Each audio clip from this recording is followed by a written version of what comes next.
Bon les gars, avant de commencer la vidéo, mon sponsor Mayo, comme d'habitude, là il fait une offre super intéressante avec toutes les informations dans la description.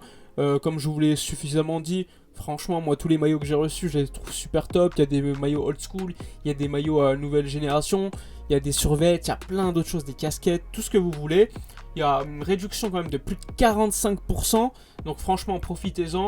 Je vous mets toutes les informations dans la description. La livraison est gratuite. Il y a des codes promo. Il y a tellement de choses. Franchement, faites-vous plaisir. Et au pire, si vous avez des problèmes, n'oubliez pas, moi je suis disponible sur Instagram dans l'espace message privé. On peut régler le problème. Moi je suis en contact constant avec eux. Pour l'instant, je connais personne qui a eu des soucis avec eux. Donc franchement, faites-vous plaisir. Moi j'ai eu des maillots de Maradona, j'ai eu des maillots de Manchester United, Arsenal, du Barça, du Maroc parce que je suis marocain, je voulais en profiter, de la France avec Zidane. Franchement, tellement de choses, donc faites-vous plaisir. Lien dans la description. On débute la vidéo maintenant. Alors les amis, on revient sur l'actualité mercato du jour, c'est ce qui va nous garder actifs pendant de longs mois. Vous le savez, on va évidemment commencer par parler de Wijnaldum, le joueur néerlandais de Liverpool qui finalement va s'engager avec le club parisien, le Paris Saint-Germain, pour un salaire entre 8 millions d'euros net annuels et un peu plus de 10 millions d'euros selon la presse néerlandaise. Donc on ne sait pas vraiment ce qu'il va gagner, mais ce qui est sûr c'est que le FC Barcelone ne va pas recruter le joueur néerlandais. Le FC Barcelone voulait donc un milieu de terrain qui peut apporter énormément par sa volonté d'entrer dans la surface adverse. Avec le fait que Wijnaldum signe au PSG, il faudrait donc trouver une alternative à ce joueur. Sur le marché, il n'y en a pas beaucoup. On sait que le FC Barcelone aime énormément Fabian Ruiz du Napoli, mais qui coûte beaucoup trop d'argent. Surtout que le Napoli va demander, on va dire, 60 millions d'euros, ce qui est déjà excessif. Mais en plus de cela, personnellement, j'estime que Fabian Ruiz n'est pas un joueur d'une extrême qualité. Certes, il est espagnol international, mais c'est pas non plus un top joueur. Donc pour moi, Fabian Ruiz ne serait pas un bon choix, mais vu le prix du joueur, je pense de toute façon que ce ne serait pas une option pour le club. Alors, évidemment, énormément de gens disent oui, c'est une bonne chose qu'on n'ait pas signé Wijnaldum, mais si le FC Barcelone veut signer un milieu de terrain, si on l'avait pris par exemple à 3-4 millions d'euros net annuels et gratuitement, ça aurait été un choix très correct. Aujourd'hui, on se retrouve dans une situation où éventuellement Sergi Roberto passerait milieu de terrain, même si, selon la presse catalane, le FC Barcelone veut vendre Sergi Roberto, mais bon, il ne faut pas exclure cela pour l'instant. Ou, en cas d'échange Pjanic avec la Juve, on pourrait se retrouver avec un milieu de terrain comme Betancourt qui n'est pas non plus ce profil de joueur. Donc attention, on est peut-être heureux que Wijnaldum ne vienne pas, mais on pourrait se retrouver avec un joueur finalement qui n'est pas mieux, qui en plus de ça on devrait gaspiller de l'argent pour l'avoir. Hier, il y a Sport qui a parlé de Gundogan, le joueur de Manchester City. Alors là, ça serait quand même la cerise sur le gâteau, mais je vois pas Manchester City le vendre à un prix assez bas. Il faut pas oublier que Gundogan l'année dernière c'est le meilleur buteur de Manchester City. Il a certes une trentaine d'années et pour moi ça me dérange pas. On a besoin d'expérience au milieu de terrain, mais franchement je le vois pas partir de Manchester City pour le Barça, pour l'instant en tout cas. Mais on sait jamais ce qui peut se dérouler. En tout cas pour moi ça serait une option préférentielle, ça serait quand même une très bonne nouvelle. Mais pour l'instant c'est trop tôt pour en parler. Pour l'instant, le FC Barcelone, ce qu'ils veulent faire, c'est d'abord vendre des joueurs. On sait que la semaine prochaine, en tout cas cette semaine plutôt, il est attendu que Memphis Depay soit officialisé. Après l'échec Wijnaldum, suite à des enchères beaucoup plus élevées du Paris Saint-Germain, le FC Barcelone ne veut pas perdre du temps. Ils veulent officialiser le plus rapidement possible et surtout avant l'Euro, le recrutement de Memphis Depay. Depay qui avait des offres de la Juve, de l'Inter de Milan, de l'Atlético Madrid, qui proposait beaucoup plus d'argent. Sauf que comme vous le saviez, il a déjà visité une maison en Barcelone, il attendait la confirmation de Ronald Koeman comme coach, et comme vous le voyez, Ronald Koeman va rester, donc il est fort probable que Depay signe ses prochains jours. Après, à voir ce qu'il va faire, enfin en tout cas dans quel poste il va jouer, mais c'est quand même une arrivée préférentielle à un prix à 0 € avec un salaire assez bas, donc pour moi c'est une excellente nouvelle. Après, il faudra donc vendre des joueurs. Quid de Trincao, quid de Dembélé, quid de Griezmann. En tout cas, ce qu'on sait, c'est que le Barça veut prolonger Ousmane Dembélé, mais si Dembélé met trop de temps à répondre, eh bien il sera tout simplement mis sur le marché, ce qui est logique, puisqu'il lui resterait qu'un an de contrat. Concernant Griezmann, pour l'instant, aucune décision n'a été prise, mais vraisemblablement, si tu signes Depay, si tu as en plus Agüero, si tu as Messi, si tu as Ansu Fati, il est fort probable que Griezmann soit mis sur le marché et qu'il te rapporte énormément d'argent. Mais ça, comme Braithwaite, ça se réglera après l'Euro.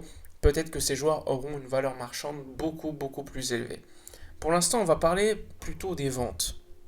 Firpo, j'en avais parlé, l'AC Milan est très intéressé, mais pour l'instant, ils attendent de voir ce qui va se passer avec Théo Hernandez. Il y a également d'autres clubs, j'en avais parlé, Southampton, West Ham, qui le suivent assez activement. Donc il y a pas mal d'offres potentielles pour le joueur. Pjanic, on sait que le Barça a rencontré son agent Fali Ramadani pour lui dire bon, ouais, t'es bien gentil, mais il faut trouver un club vu que Koeman va rester. Everton est très intéressé. Selon la presse italienne, il y aurait 10 millions d'euros d'écart entre l'offre d'Everton et la demande du FC Barcelone. Pour l'instant, c'est très hypothétique là, je vous parle de la presse italienne, mais ce n'est pas sûr. On sait que la Juve est également derrière, mais la Juve ne serait pas favorable à payer. Il serait plutôt favorable pour un prêt. Et le Barça ne veut pas forcément un prêt, ils veulent le vendre. Mais c'est une éventualité qui n'est pas pour l'instant écartée.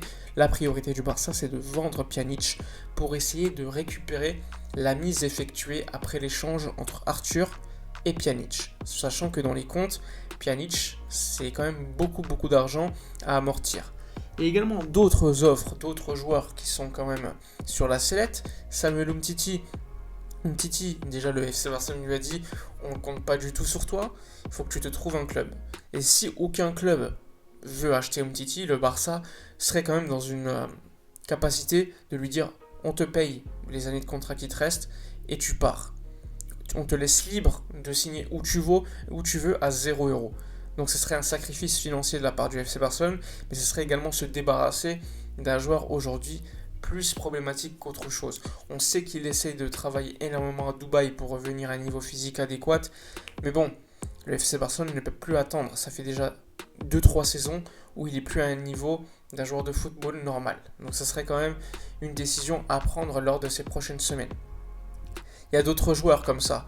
Vous le savez, Donnarumma par exemple, on parlait énormément de Donnarumma, le gardien du Milan AC qui va quitter le club lombard pour finalement un autre club, mais on ne sait pas lequel. La Juve, le PSG et le Barça étaient intéressés.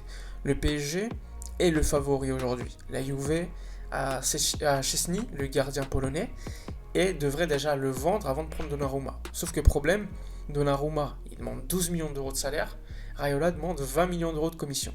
Et le Barça n'est pas dans la possibilité de payer autant d'argent. Et en plus de cela, le Barça fait confiance à Marc-André Ter Stegen. Donc, Donnarumma, vraisemblablement, ne viendra pas au FC Barcelone. Donc, il y aura un mercato au niveau des arrivées qui restera plutôt cohérent, c'est-à-dire Agüero, Eric Garcia, Memphis Depay, le retour d'Emerson. Et ensuite, on va essayer de vendre pas mal de joueurs. Coutinho, Braithwaite, Firpo, Neto, et j'en passe.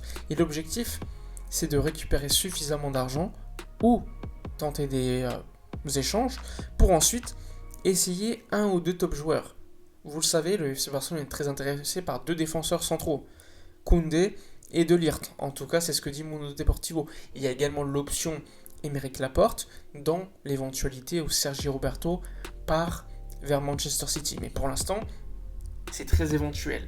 Ce qu'on sait, c'est que Fernando Polo de Mundo Deportivo parle de Koundé qui aurait un prix fixé entre 60 et 80 millions d'euros, mais qu'avec des joueurs potentiellement en échange, ça pourrait se faire. Mais après, à voir si le FC Séville accepterait des joueurs comme Trincao, etc., ou plutôt de l'argent. Moi, je pense que le FC Séville demandera de l'argent, donc ça va être très compliqué.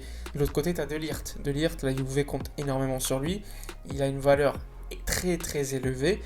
Et franchement, je vois pas quel joueur du FC Barcelone pourrait être intéressé par aller à la Juve et quel joueur il y a Griezmann pourrait aller à la Juve, mais je sais pas si lui serait en accord pour aller là-bas. Il faut pas oublier que la Juve aujourd'hui, c'est un projet à totalement reconstruire, c'est un peu comme le FC Barcelone. Mais bon, il n'y a pas énormément d'argent également, même s'il y a des exonérations fiscales. Cristiano Ronaldo pourrait quitter la Juve, ça pourrait ouvrir une petite porte pour Griezmann, sauf s'il recrute un joueur comme Icardi, etc. En tout cas, il y aura un jeu de chaises musicales en Europe, ça va être très intéressant à suivre. Pour l'instant, Les opérations prioritaires, c'est les ventes, avec évidemment Memphis Depay qui devrait être annoncé cette semaine. Enfin bref, j'espère que cette vidéo vous aura plu. N'oubliez pas de vous abonner, de liker, de commenter, de partager. Moi je vous dis à la prochaine et d'ici là, comme d'habitude, portez-vous bien.